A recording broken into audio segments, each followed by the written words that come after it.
I will ask the secretary of the board to conduct a roll call and to address a few technical and protocol items. Your microphones should normally be muted except for board members and presenters. Please also ensure that you have silenced any mobile devices you have with you. Now the roll call. I will first list the names of staff who are seated along the perimeter of the boardroom and do not have a microphone.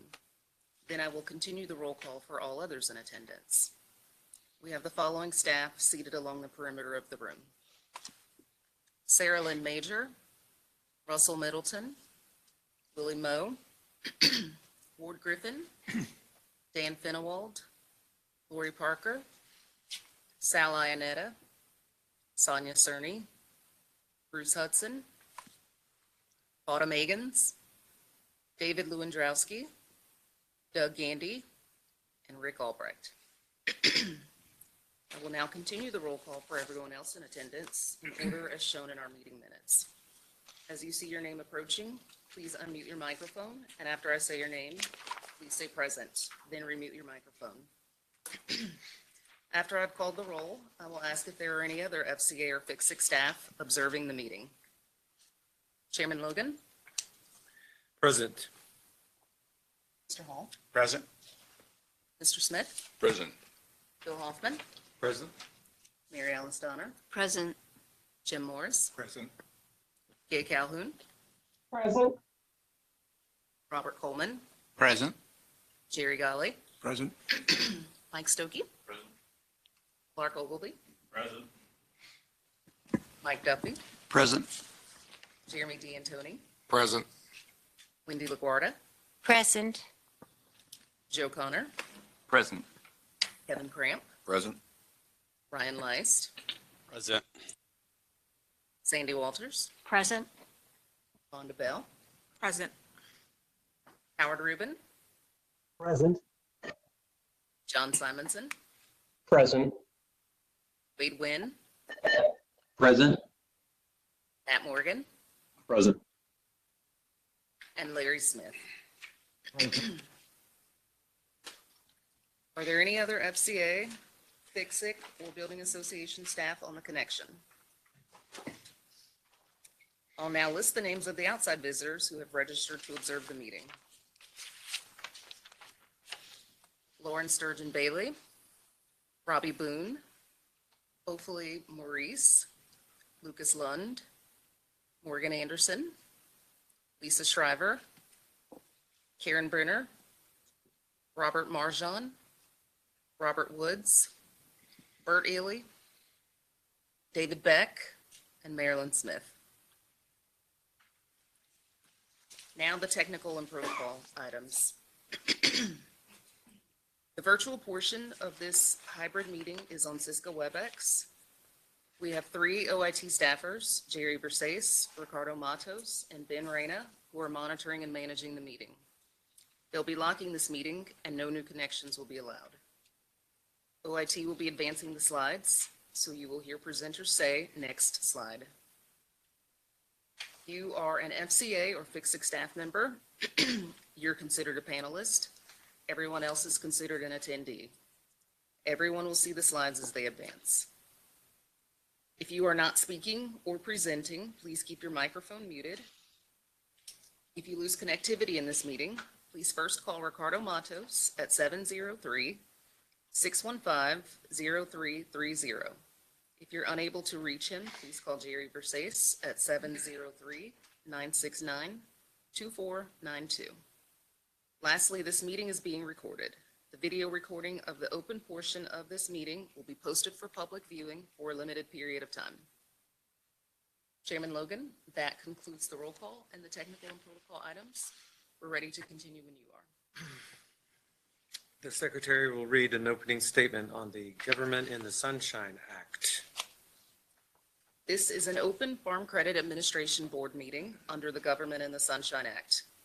If anyone raises a subject that may be discussed in closed session as permitted by the Government in the Sunshine Act, Chairman Logan will entertain a motion to close the meeting.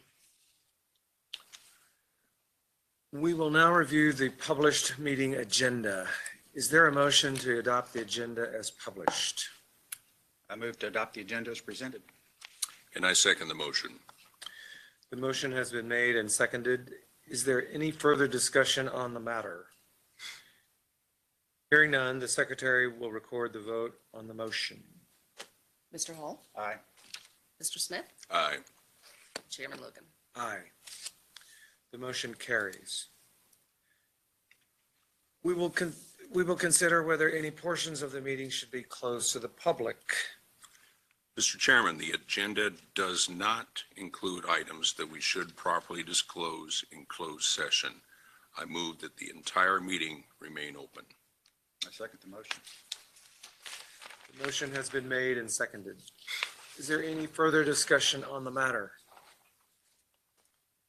Hearing none, the secretary will record the vote on the motion. Mr. Smith? Aye. Mr. Hall? Aye. Chairman Logan. Aye. Motion carries. Please turn to tab 1.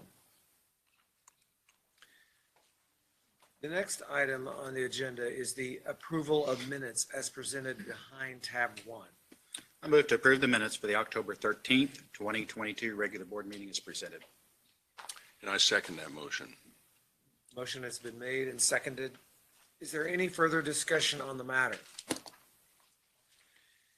Hearing none, the secretary will record the vote on the motion. Mr. Hall? Aye. Mr. Smith? Aye. Chairman Logan. Aye. The motion carries. Please turn to tab 2. At this time, I will ask Ryan Leist and David Lewandowski of ORP to present the update on Farm Credit System funding conditions, which is behind tab 2. This is an information item. Thank you. Good morning, Chairman Logan, Board Member Hall, and Board Member Smith. My name is Ryan Leist, Associate Director of the Finance and Capital Markets Team in the Office of Regulatory Policy. With me this morning is David Lewandowski, Senior Policy Analyst on the Finance and Capital Markets Team. Thank you for the opportunity this morning to provide the Office of Regulatory Policy's periodic public update on the Farm Credit System's funding. Before David provides an update on current market funding conditions, I'd like to provide background information on the Farm Credit System's funding process. The Federal Farm Credit Bank's Funding Corporation, located in Jersey City, New Jersey, is the fiscal agent for the 4 farm credit banks and facilitates the critical access through which the Farm Credit System borrowers are ultimately able to meet their credit needs. Funds are obtained in an efficient and ongoing basis from an expansive global investor base, which provides significant financial benefits to America's farmers and ranchers, agricultural cooperatives, and rural America. These funds help enable Farm Credit System borrowers to meet the food and fiber needs of the United States and as such enhance our national security. The Farm Credit System primarily obtains the funds for its lending operations from the sale of system-wide debt securities.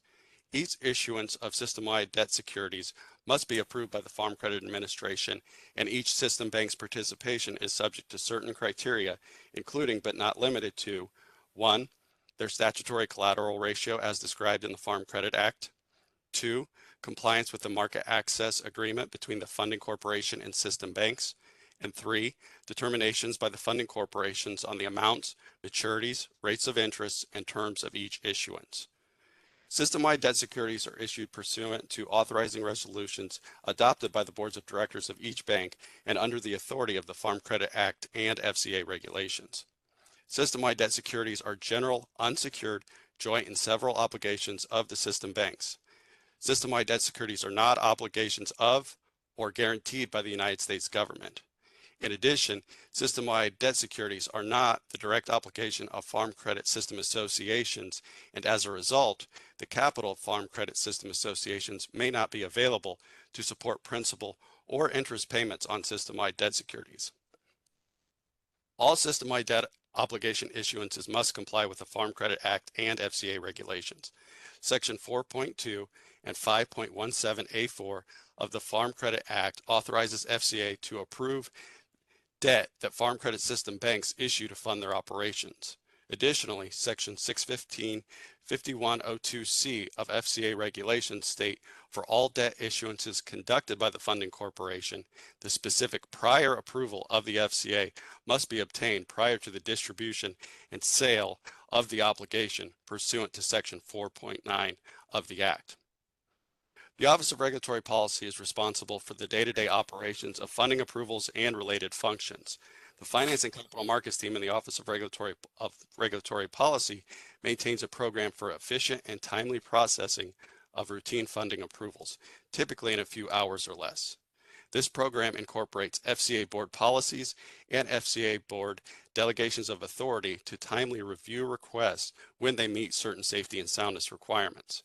The Finance and Capital Markets team is also responsible for the overall funding approval process, monitoring activities, periodic reporting, and other controls deemed necessary by the Director of the Office of Regulatory Policy for the funding review and approval process. Also, oversight and analysis as market conditions warrant or as an institution's risk is increasing beyond a prudent level. And finally, coordination with the Office of Examination and the Farm Credit System Insurance Corporation on funding-related matters on an ongoing basis. Now David will provide an update on the Farm Credit System funding conditions, which is part of our monitoring activities. Thank you.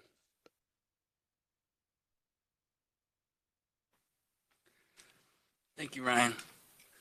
Good morning, Chairman Logan, Board Member Hall, Board Member Smith. As Ryan mentioned, I am David Lewandowski, Senior Policy Analyst in the Office of Regulatory Policy.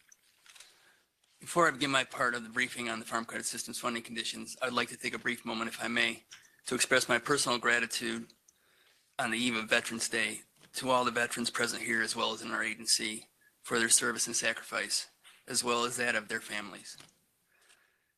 Since the preceding time I gave the board an update in early March, we have seen major, in some cases, historic changes which have significantly impacted the Farm Credit System's funding conditions. So let's begin by reviewing some recent headlines that reflect some of those changes to help set the tone for our discussion on the Farm Credit System's funding conditions. As we see here, the first headline, again, the inflation news is all around, and this one is for the Eurozone. Again, a double-digit inflation rise. These impacts the global credit markets. Go on to the next one, please, Jerry. Again, another headline that from recent times: Treasury yields surge. Again, global banks respond as the Fed has made numerous actions that have been in the headlines as well. Next headline, please. Next slide. It's a joint effort among many central banks to fight this global inflation, as you can see with this particular headline. Next slide, please, Jerry. Again, ramifications throughout the market space, with the Treasury market being impacted as well through this headline. Next slide, please, Jerry. Again, investors clinging to cash, usually with uncertainty. Investors, cash is king, as they say. Next slide, please. And again, this was just recently in the November meeting. The Fed, for the fourth consecutive time, raised its rates by 75 basis points. Next slide, please. And Chairman Powell, in his remarks after that meeting, basically warned people that warned the environment that there was still a ways to go with the battle against inflation. Next slide, please.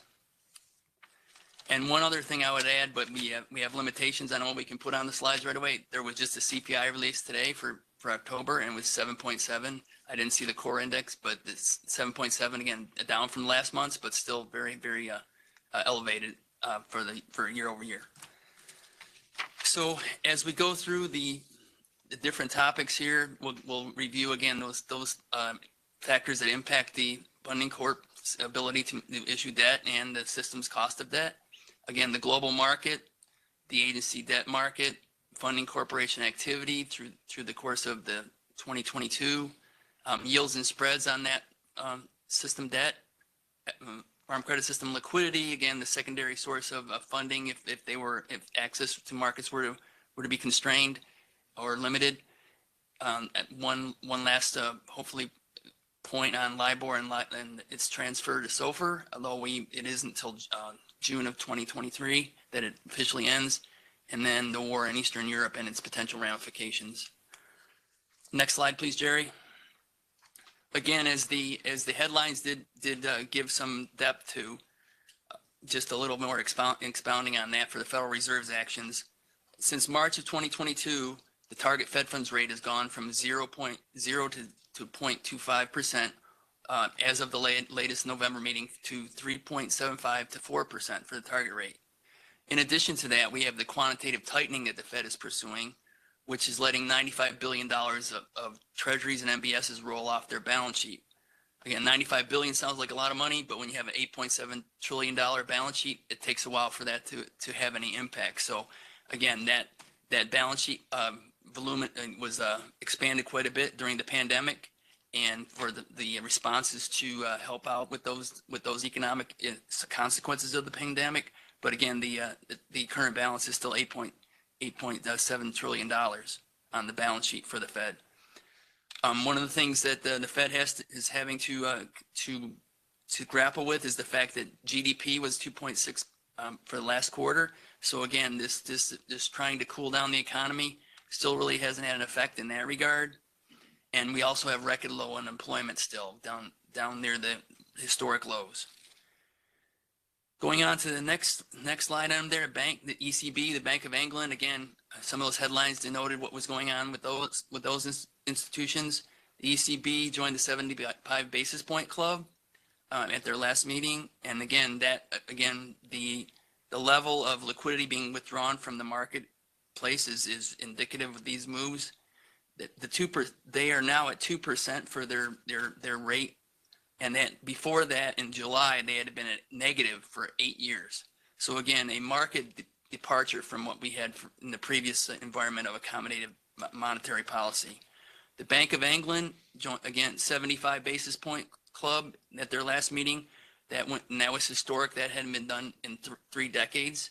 And that is now registering at a 3% rate for them. And the Bank of Japan is the one outlier that we'll see in one of the next slides, as far as they are still maintaining their course of action that they have for some time. As far as U.S. Treasury goes, that's outstanding debt is $31.2 trillion. Again, that's trillion. The average weighted average maturity of that debt is 6 years. The influence of the Fed's quantitative tightening is still yet to be determined, but the potential for that action, again, they're basically doing that with their treasuries and their mortgage-backed securities, but the impact of that, with the potential for a crowding out effect that used to be at one point without the liquidity that was so pervasive, is now being withdrawn. We'll see if that has, and as in the past it has, it can have a crowding out effect as the Treasury needs to refund its maturing debt, is also to provide for any additional expenditures through deficit needs. In the next bullet, China, again, the second largest economy in the world. They do have registered a 3.9 GDP growth rate, but they have recently re-implemented their zero policy, or reaffirmed their zero policy, COVID policy, zero tolerance COVID policy. So that, again, that is a big change or that may be a problem for the markets going forward. And the last bullet there, the war in Eastern Europe. Obviously, a very, very big unknown there. We do the potential for escalation and the effect on varying things, including commodities, is ongoing daily, literally. Next slide, please, Jerry. And this slide is a very good indicator of the rates that have been affected by those moves we just talked about by the different central banks. And as you can see, there is a rapid rise and also a lot of volatility that are present in most of those rates for the 10 years for the varying countries that are impacted by those central banks that we talked about. You can see the Fed and obviously the other impacts of the other central banks. The one, as I spoke before, Japan is still basically keeping their status quo, but the volatility is the other part that will be talked about further, and the impact of the system's funding at the very end of that graph. Next slide, please, Jerry. The Farm Credit System is directly linked to the rating of the U.S. government.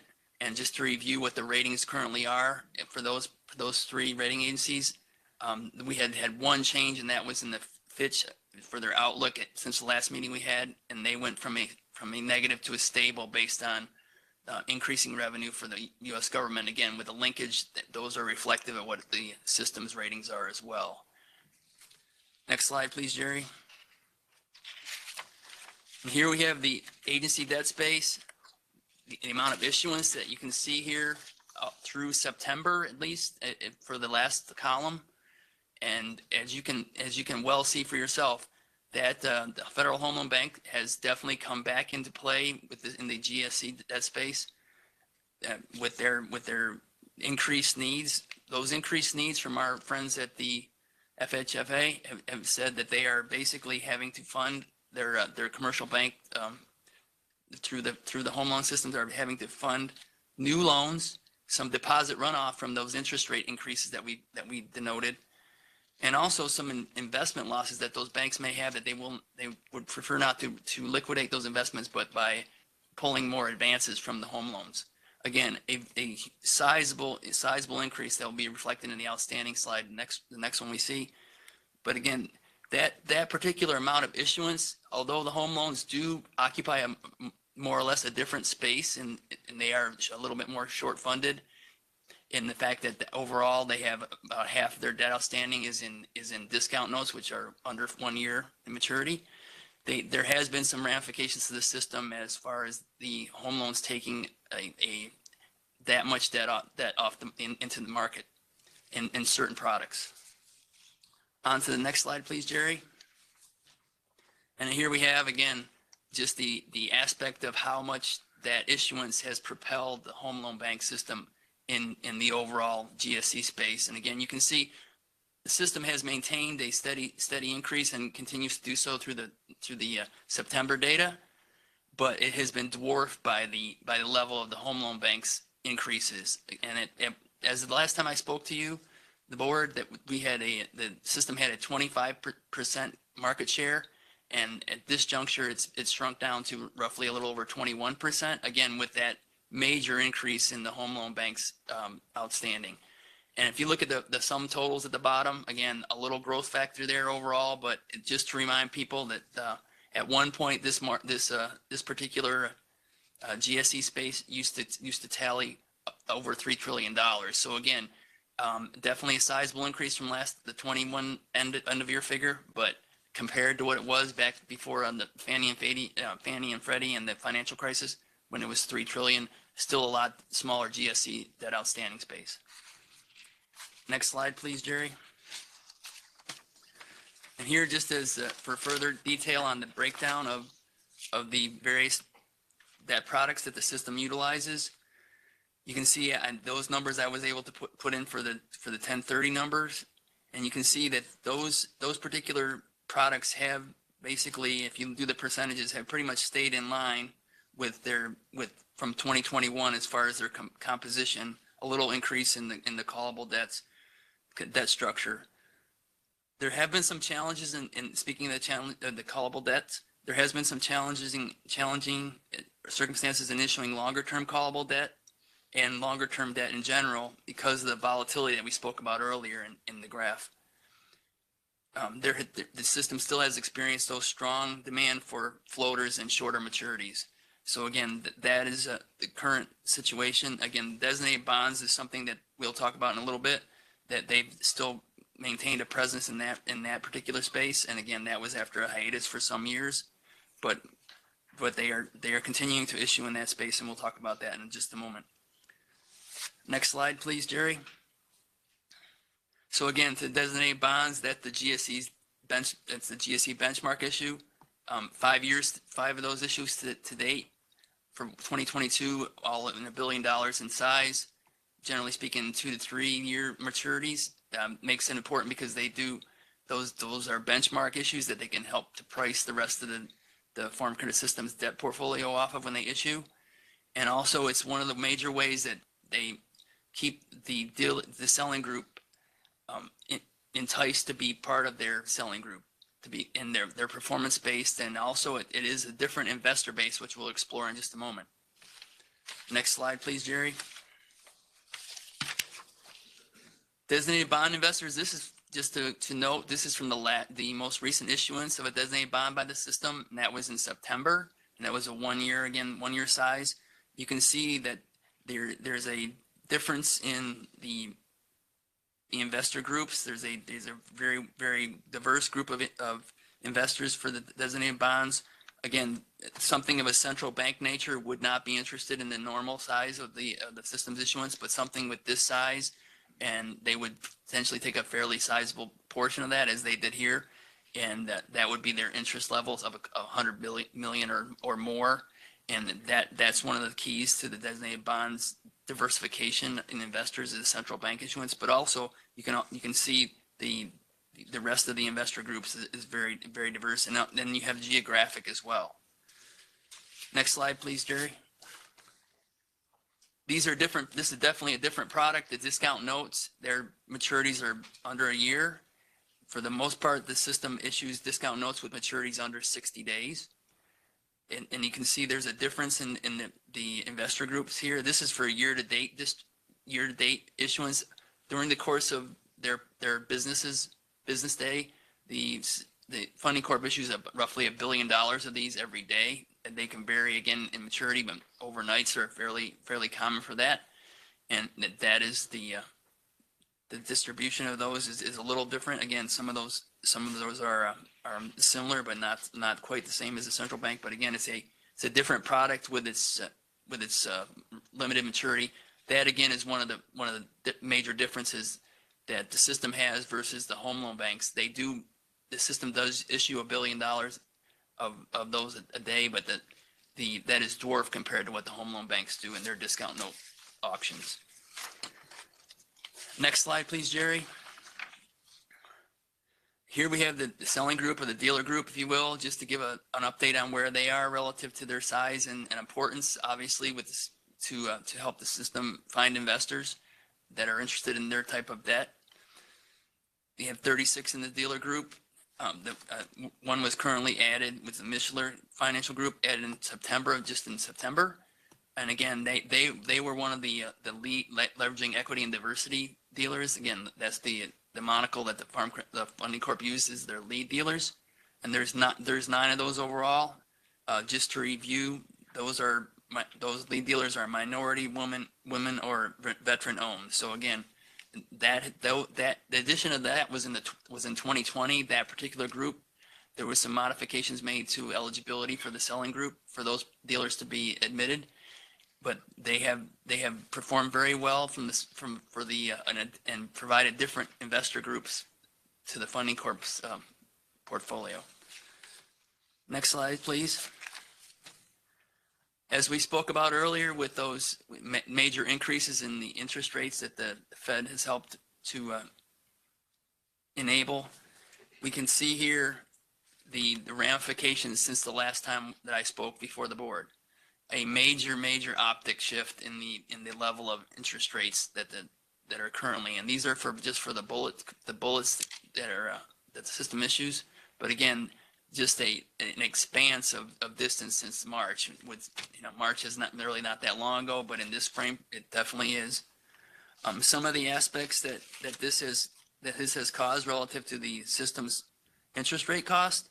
I just, today, the release of last night of the information statement by the Funding Corp indicated that the weighted average cost of the interest on their debt now is at 2.11.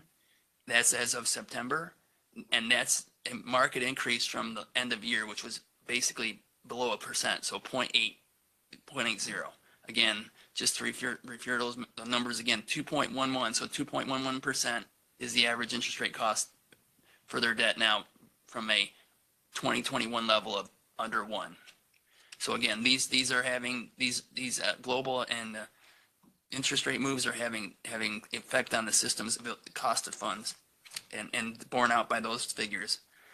The average maturity level of the system has not changed markedly. So since the last end of year at the 3.2 level for weighted average maturity. Next slide, please, Jerry.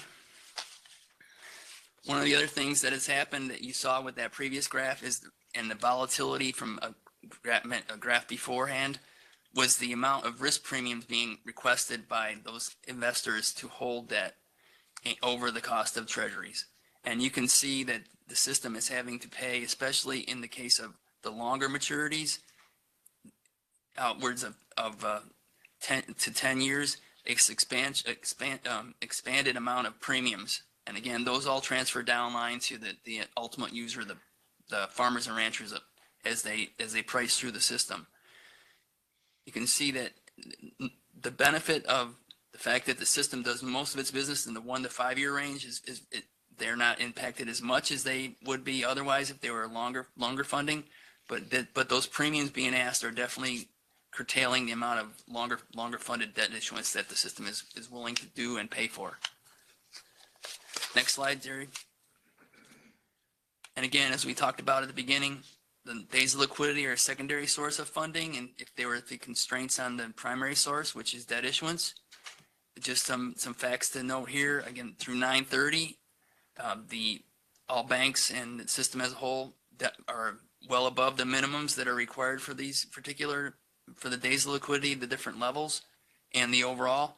But one thing that is impacting the system, and particularly in its investment portfolio, not just to mention the debt cost of debt, but is also the fact that some of the liquidity portfolio, which is marked to market value, has been adversely affected by those interest rate increases that we saw graphically, and that has adversely affected some of the days liquidity. Again, nothing near the minimums, but again, there has been some ramifications in the investment portfolios that have been caused by those interest rates, as fixed rate and even floating rate have gone down in market value.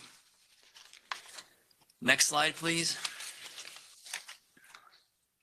And just to touch on briefly, LIBOR and SOFR transition. Again, LIBOR is still around, 8 months left as of the end of June. That is, all tenors are supposed to be discontinued.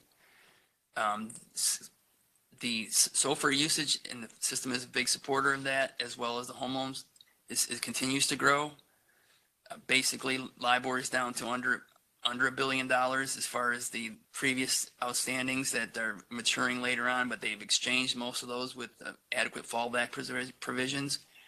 And you can see just from a synthetic nature, again, one of those details, this was as of June, but just to update further, again, with the information statement being released last night, that there's $45.2 billion in synthetic, and of that, 26.9 billion matures after June 23rd, June 23. So as you can see, that those numbers have come down versus what they were at the June date. Most of those are again have fallback provisions in ones that are past that date that are adequate. The overwhelming majority. Next slide, please, Jerry.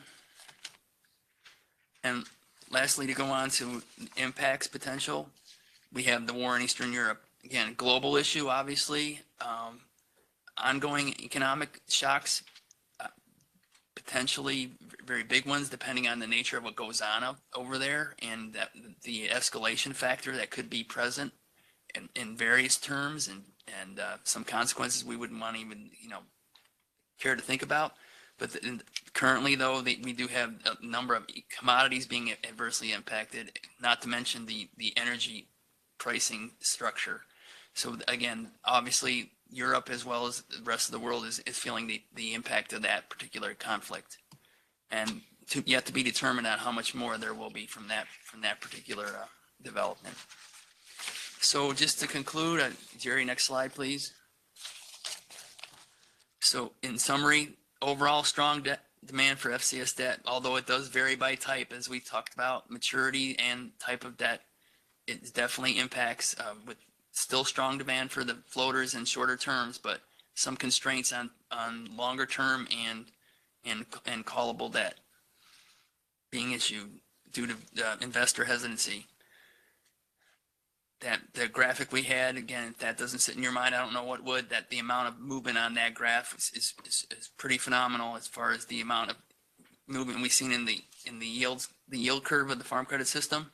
And again, just to go hark back to that interest rate cost, again, from 0.8 to 2.11 in 9 months. So that's an impact of having to reprice some of the debt, but also the floating rate debt going up in its pricing, in its costs. Again, anything outside the 5-year space, definitely some high risk premiums being demanded if the investors can be even talked into going that far out. But there are definitely some premiums involved, and even for the ones closer in, there's an expanded risk premium being required. As we just spoke about with the liquidity, investment portfolio is definitely being impacted by the increase in interest rates, as well as their market values have declined somewhat. LIBOR transition is definitely moving along, but we have ways to go, and then the war in Eastern Europe wildcard that I just spoke about. That would be the extent of my comments today.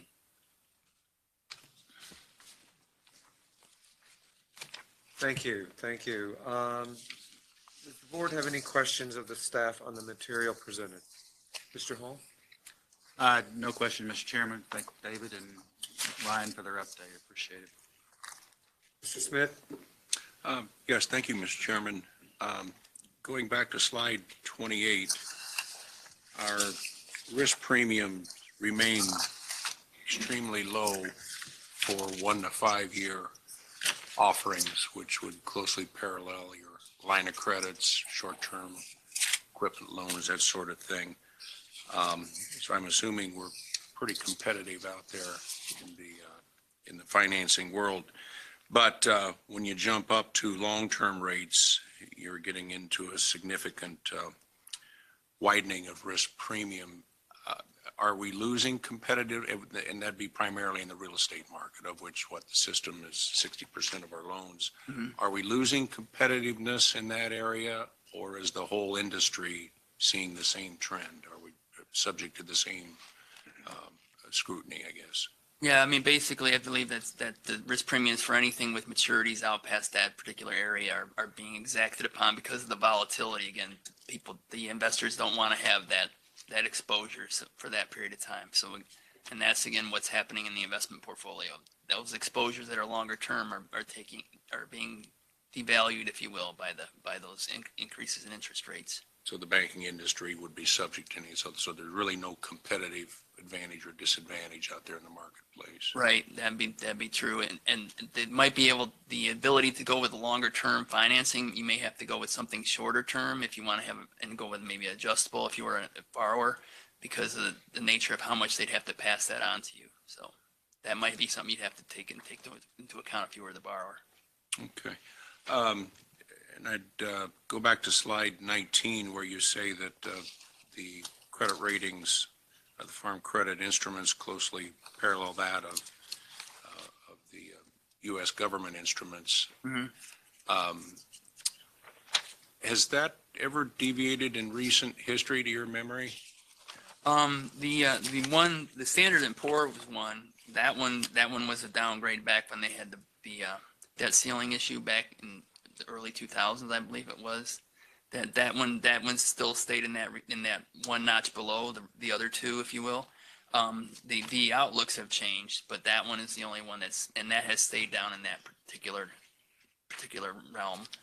But relatively speaking, the the stable outlook was just changed in July by Fitch, but that's the latest change. But the relationship between U.S. securities and farm credit securities, that hasn't changed. That linkage, no, I'm sorry, sir, if I misunderstood your question. No, that has not changed. Again, Has not changed. not with the quote unquote viewpoint that the government would be there to help out if the system needed it. That linkage for GSEs in general is there as well. And that's exactly why Fannie and Freddie still have that rating as well.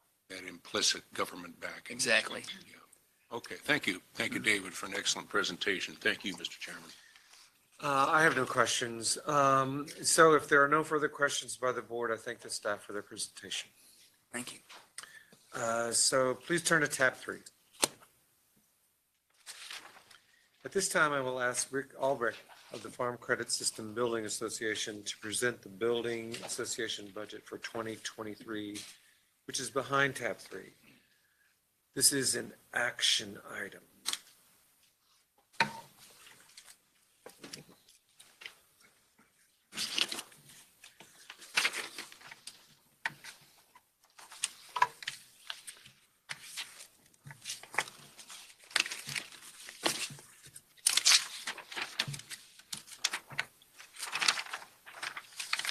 Good morning.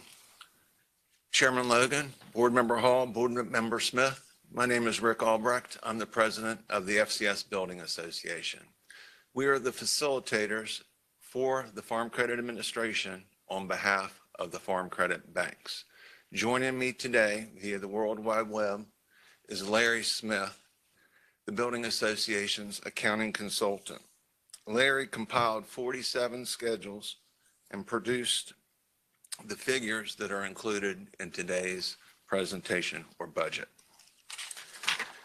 The budget is comprised of operating revenues, operating expenses, and component reserves. I will be referring to tab B, page 3, if you'd like to follow it in your books. We will start with assessments.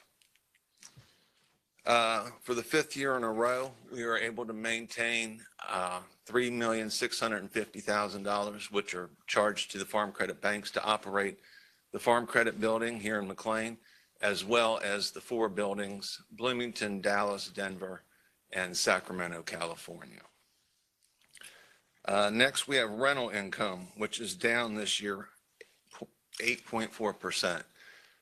In 2022, we had 7 tenants in the building, one of which left in mid-July of this year. That space was taken over by FCA's Office of Inspector General, so we will no longer be leasing that space. We have 2 other factors in that deficit, one of which is Crozak Information Technologies, whose lease will be coming to term in April. We are in lease negotiations with them right now. They're a defense contractor, and they are in the middle of a recompete. They think they will have a favorable outcome.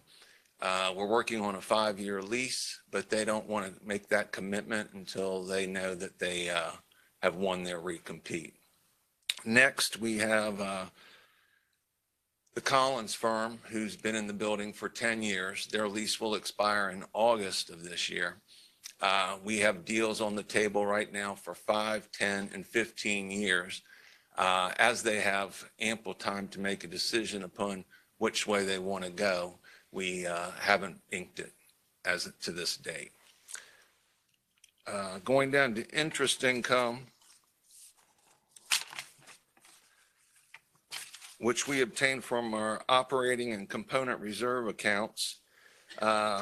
It has gone up $10,000 this year, and that's only because interest rates are risen. They're in 3 different CDs, and they're laddered in the investment. So we will be getting anywhere between 1.95% and 2.75%. If you go down to next, next, please, Jerry. Operating expenses. We'll start off with field office rents. Again, that's Bloomington, Dallas, Denver, and Sacramento. Rents were only going to increase 1.2%. or $18,000 for the year. That's a really good figure because most real estate leases or escalations are anywhere between 2 and 3% each year. Next slide, Jerry, please. Taxes and insurance. That's basically the real estate taxes for Fairfax County. We went back the past 3 years and did an estimate on that, as we don't receive our tax bill from the county until early January of 23.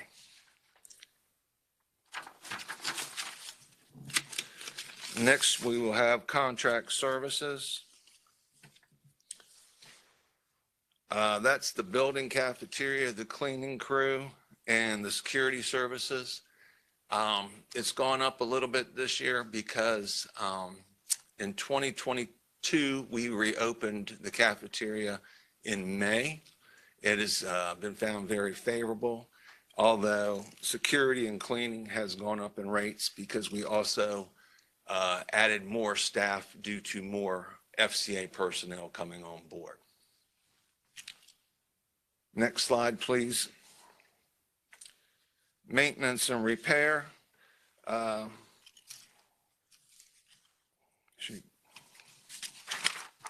Gotcha. That is landscaping, automation, and HVAC maintenance on the building, as well as the building association's support salaries and benefits. Next slide, please, Jerry. Utilities. Utilities have gone up quite a bit. Everybody knows that your home utilities are going up.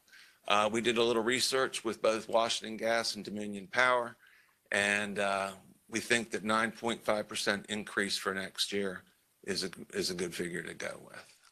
Next slide, please, Jerry. Professional and consulting fees. This is actually for legal fees, and as I told you, we were in the process of renegotiating 2 leases with Crozak and the Collins firm. These fees will go to squaring away those leases, as well as we are audited by FCA every 18 months, and the price to do that audit has also risen. Next slide, please, Jerry. That'll do it for the total expenses. Overall, worth up 3.8%, which we think is quite reasonable. Next slide, please, Jerry. Component reserve. I like to start with the field offices furniture. We've been in a 7-year program to refurbish the field offices. We are in the final stages of it. We've pretty much given $20,000 a year to the field office. I believe they are all pretty much, or they will be at the end of this year, all up to date in regards to their furnishings. I would like to acknowledge Rhonda Lee. She's out of FCA's Office of Examination in Sacramento, California. She has been very instrumental in accomplishing this mission. Without her, I definitely know we would not be as far along as we are. Next slide, please, Jerry. Building maintenance, building and repairs. This is something we've done to keep up. This building's 38 years old, so we always try to modify it and keep it looking as nice as possible. Improvements in past years have been replacing the roof, replacing the cooling tower. During COVID, we installed MERV filters, and ionic and ultraviolet air filtering, so our air quality is as good as the hospitals. This year, we would like to do the following improvements. Next slide, please, Jerry. One, we'd like to replace the 100-gallon hot water heater that's above us. It's 27 years old. It's performed very well, but it's come to its life expectancy, we were told after last year's inspection. We'd also like to replace the halon system, which is used for fire suppression in the computer room. Halon is no longer manufactured. So we were going with the new system that is more easily maintained. We want to replace the fire pump and controller, which are the brains and the power to the sprinkler systems throughout the building. That is 38 years old. The pump's been rebuilt several times, but we are definitely at the end of that life expectancy.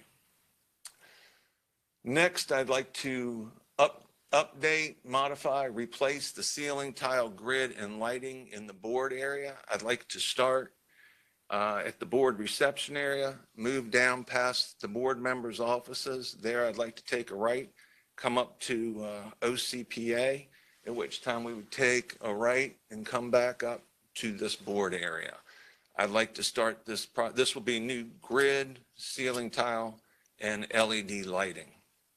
I'd like to start the project the week after FCA's award ceremony, which is a good time because usually in past years there's been less people in the building. We think that the work will take anywhere between 6 to 8 weeks. During this time, we are also going to go through the ceiling, take out all the old wiring. We will be replacing new electrical wiring and freeing up space. Next slide, please, Jerry. Okay, back to assessments. I've been asked over the years, is it really beneficial for Farm Credit to be in this building? Should the bank still own this building and maintain this building? What is it worth to the Farm Credit banks? Next slide, Jerry, please. I'd like to start, we put this together. It's a brief breakdown of how it benefits the banks as well as Farm Credit. If you start with FCA, if you start with the assessments and you take out the FCA field office as well as the Emergency Operations Center in Winchester, Virginia, out of the $3,650,000, you come out with $2,151,000. FCA currently, with taking over the new space by FCA OIG, occupies 107,000 square feet in this building. If you take that 107,000 square feet and multiply it by the general square footage cost in the Tysons McLean area of $40.91, you come up with $4,369,000. If you subtract that from the $2,150,000, you come out with the savings to the Farm Credit banks of $2,217,998, which is quite a savings. Before I move on to questions, I'd like to give you all a little bit of history. On this date, November 10th, 1775, in Philadelphia, Pennsylvania, in a tavern that was called Ton, the United States Marine Corps came into fruition. Today is their 248th birthday, so I'd like to say hoorah to the United States Marine Corps. Next slide, Jerry. At this time, I'd like to take any questions. Does the board have any questions for Mr. Albrecht on the material presented? Mr. Hall? First of all, thank you for what you do for the Building Association, Rick. I think you and your team do a great job here. I do have a question. We've kind of found out things can work differently through COVID, and I'm just wondering, thinking ahead as we renew some of the field office space, what are some of the options out there we may be looking at, just preparing for changes that we've found out we may be able to do things differently? Of course, Dallas, Bloomington, and Denver's leases expire in 2025, so we have time to brainstorm and see which way we want to go. Of course, there are less people coming to the office on a daily basis. So I've been working with FCA COO Robert Coleman and FCA OE Mike Duffy. Matter of fact, we talked about this Tuesday to see which avenue we want to take in regards to lease renewal and right-sizing spaces. Right. I know you're on top of it. Thanks, Rick. We're trying. Thank you, Mr. Chairman. Mr. Smith? Hey, Rick, well, first of all, I'd like to start out by thanking your staff for their service Yes, the sir. last 2.5 years during COVID. They were here. I can attest to that. There was times that only myself was here and all of your staff. It was a little quiet for sure. It was quiet, but it was always good to see them on the job, and just Yes, want sir. to let you know, and you let them know that we appreciate it. And I think in particular that hospital quality air is significant and somewhat unique to this building, and that's something that we've done, as well as measures in the field offices that we took to ensure that employees felt comfortable as they return back to work and with the back to the office protocol. And the other thing I'd like to thank you is working closely this past year with the agency in our back to work protocol. I think it started with the awards banquet. I think, Robert, in April, we had a picnic outside in the park and things were immaculate. It was just the perfect setting. You even ordered the right weather for it. So it really set things off for a good year. Gotten a lot of number of positive comments out of the cafeteria opening. It's pared down, but I think it's perfect given the usage that we're seeing right now. So I thank you for not only the service during COVID, but also the back to the office. Certainly glad you mentioned the Corps' birthday. I didn't doubt that you wouldn't. But I was going to mention it if you didn't, because my father was also a Marine Corps. Yes, sir. Chairman Logan, I believe your father was as well, and that'd bring my father's deceased now, but that'd bring a smile to his lips. But he'd probably also say, "Where's the cake?" So, anyway, good job. Thank you, Mr. Chairman. I have no questions. So if there are no further questions by the board, I ask that Mr. Albrecht please provide his recommendation. Yes, sir. The FCS Building Association recommends the Farm Credit Administration Board hereby approve the Building Association's 2023 budget request including $4,448,881,000 operating revenues and $4,622,196 operating expenses. Next, 2023 FCS member banks $3,650,000 assessment. And finally, 2023 capital improvements and major building repairs of $234,000. After having received Mr. Albrecht's recommendation, is there a motion from the board on his recommendation? Mr. Chairman, I move to approve Mr. Albrecht's recommendation regarding the Farm Credit System Association budget for 2023. I second the motion. The motion has been made and seconded. Is there any further discussion on the matter? No, sir. Hearing none, the secretary will record the vote on the motion. Mr. Smith, Aye. Mr. Hall, Aye. Chairman Logan. Aye. Motion carries. Please turn to the adjournment tab.